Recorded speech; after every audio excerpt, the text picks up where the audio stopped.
बँकेच्या बचत खात्यातून पैसे काढण्याच्या साप्ताहिक मर्यादेत आजपासून वाढ करण्यात आली आहे। आता ही मर्यादा 24,000 रुपयांवरून 50,000 रुपयांपर्यंत करण्यात आली आहे।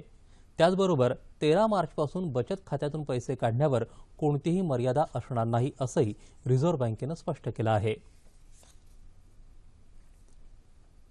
भारताच्या स्वातंत्र्यानंतरच्या आजतागायतच्या प्रवासाचं वर्णन सामाजिक विषमतेकडून समतेकडे असं नक्कीच करता येईल।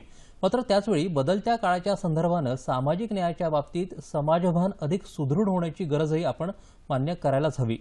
याच अनुषंगानं आजच्या जागतिक सामाजिक न्याय दिवसाच्या निमित्तानं ज्येष्ठ विचारवंत दिनकर गांगल आज आपल्या स्टुडिओत आले आहेत। सर नमस्कार, 9:30च्या बातमीपत्रात आपलं मनापासून स्वागत।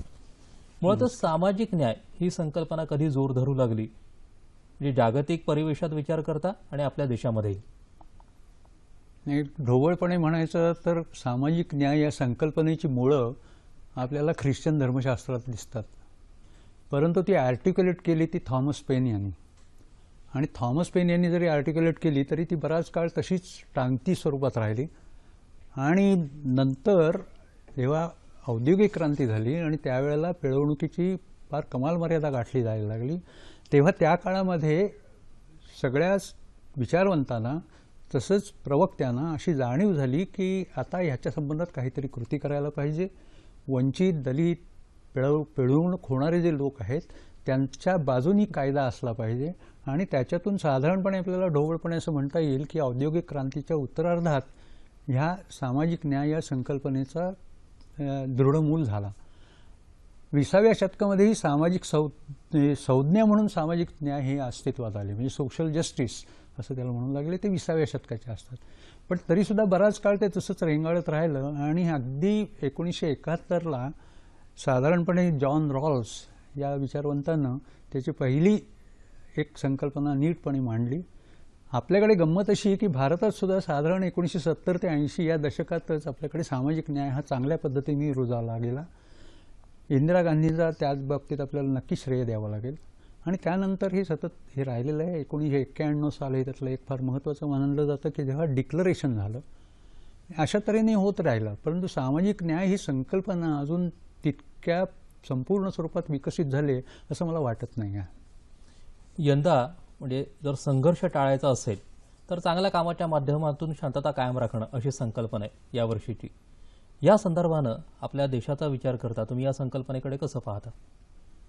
नाही, मला असं वाटतं की हे अतिशय योग्य गोष्ट घडलेली आहे।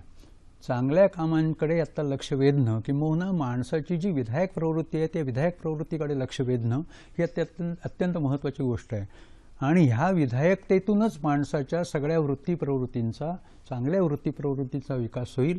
आणि त्यामधून सामाजिक न्याय म्हणजे जसा मी आहे तसंच माझा शेजारी आहे आणि पलीकडचा समाज आहे, हा जो त्याचा बेसिक कन्सेप्ट आहे, हा बेसिक कन्सेप्ट सर्वमान्य होईल।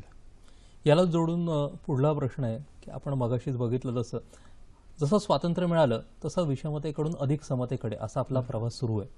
आजचा संदर्भ जर घेतला तर या संकल्पनेकडे आणि या प्रवासाकडे तुम्ही कसं बघता?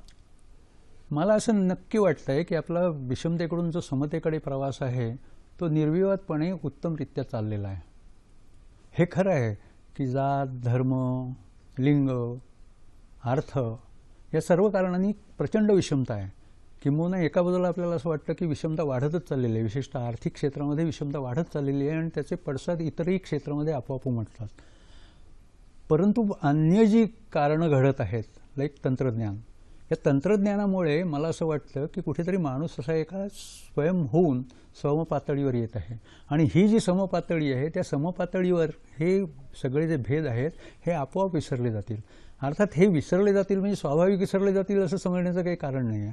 त्यासाठी आपल्याला प्रयत्न करावे लागतील आणि त्या दृष्टीने ह्या सामाजिक न्याय दिन किंवा त्याच्यातून उद्भवणारे जे कार्यक्रम आहेत ते महत्त्वाचे ठरतात। सर, तुम्ही अतिशय छान मुद्दा इथं पुढे आणलात की जसं तंत्रज्ञानामुळे आपण जागतिक पातळीवरती समान पातळीवरती येऊ शकतो असं एक चित्र झालेलं आहे। बरोबर। पण या तंत्रज्ञानाचा एक चेहरा आहे तो म्हणजे सोशल मीडिया। इथं सर्व एकत्र आलेले आहेत एका पातळीवरती, पण तिथे देखील अभिव्यक्त होताना वेगवेगळे सूर दिसत आहेत, मतभेद दिसत आहेत। तर या सगळ्यांना एक कुठली दिशा मिळायला हवी असं तुम्हाला वाटतं? मला असं वाटतं की सोशल मीडियावर आत्ता ज्या तऱ्हेने सगळे लोक व्यक्त होत आहेत ना, त्यांना खुलेपणाने व्यक्त होऊ द्यावं। ती एकदा वाफ जिरली गेली ना सगळी ही जी उकळती वाफ आहे, मनात रुजलेली जी बीजं आहेत, काही दूषणं आहेत, ती सगळी दूषणं एकदा निघून जातील. आणि ती दूषणं निघून झाली ना की मला असं वाटतं की ती जी तंत्रज्ञानाची अभिप्रेत समपातळी आहे ती समपातळी गाठली जाईल. आत्ता हे जे सोशल मीडिया ज्या तऱ्हेने रिॲक्ट होत आहे ना, त्याचा एका अर्थाने आपल्याला असा अर्थ लावता येतो की तो त्यातले जे अतिरेकी, अतिशय तुंबलेले असे जे सगळे लोक आहेत ना, ते व्यक्त होत आहेत. आम जनता ज्याला म्हणू, आम जनता जसजशी नवीन काळाबरोबर सजग होते आहे, ती सजग होणारी जनता अजून बोलतच नाही आहे. ती जनता तशीच आहे. आणि इकडे काही व्होकल ग्रुप्स, अत्यंत बोलके असे जे ग्रुप्स आहेत, ते ग्रुप्स एकमेकाच्या विरुद्ध उभे ठाकत आहेत. आणि त्यामुळे हे विषमतेचं म्हणा, त्यातल्या त्या दुहीचं म्हणा, अशा स्वरूपाचं वातावरण दिसतं. पण याचा परिणाम जो शांत आज समाज आहे तो या बोलक्या समाजाकडे सतत बघून त्याच्यावर त्यांचा परिणाम होईल असं नाही वाटत? तर खरं तर ते सामाजिक न्यायासारख्या दिनाचं तेच महत्त्व आहे की हा जो शांत असलेला समाज आहे तो कसा बोलू लागेल, तो अधिक जागता कसा होईल, जागल्याच्या स्वरूपात तो ज्या दिवशी व्यक्त होईल आणि त्याच्या हाती त्या स्वरूपाचं तंत्रज्ञान येईल आणि त्या तंत्रज्ञानाची त्याला जाणीव होईल, तो दिवस महत्त्वाचा राहील. सो सामाजिक न्यायाचा जेव्हा आपण विचार करतो त्यात एक लैंगिकतेचा देखील प्रश्न येतो. बरोबर. आज आपल्या देशामध्ये हा प्रश्न आहेच, म्हणजे बलात्काराच्या घटना होतात. इतक्या वर्षांनंतर सुद्धा स्त्री पुरुष समानता आहे का, किंवा समलैंगिक विषयांसंदर्भातले मुद्दे पुढे येतात, तृतीयपंथीयांचे मुद्दे पुढे येतात.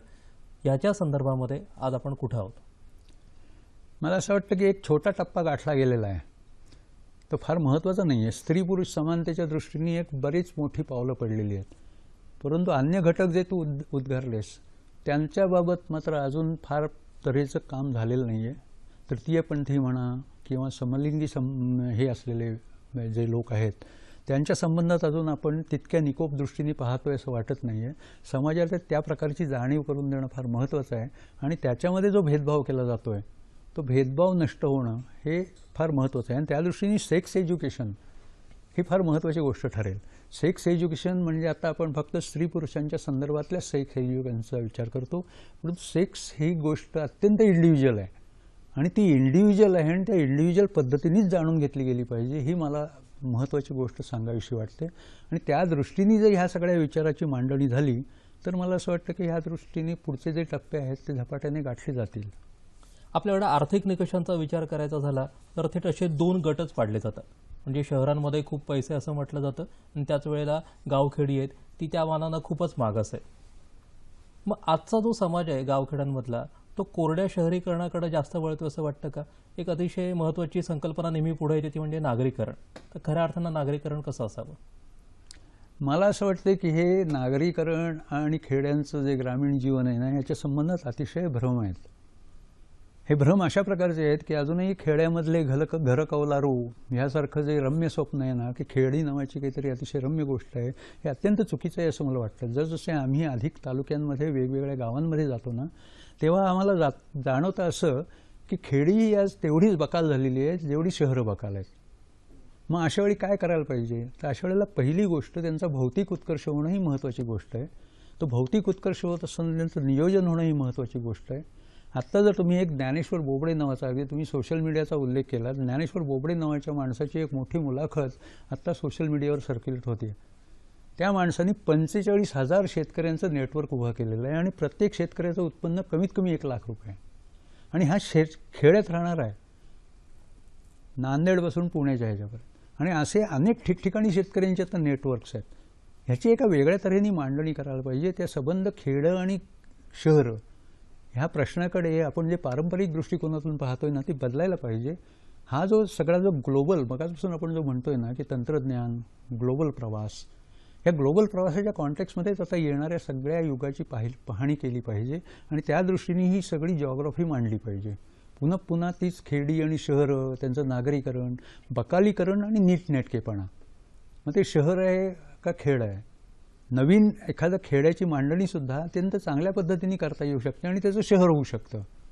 इंग्लंडमध्ये ॲक्च्युली न्यू टाउन्सचा जसा प्रयोग झाला ती न्यू टाउन्स तेवढी यशस्वी ठरली नाहीत. किंवा आपल्याकडे अगदी नवीन मुंबईचं उदाहरण घेता येईल. नवीन मुंबईची मांडणी चांगलीच होऊ शकली. 20-25 वर्ष अत्यंत उत्तम रीतीने हे विकास झालेला आहे. आता त्याच्यात काही आपल्या ज्या अपप्रवृत्ती आहेत त्या शिरणारच.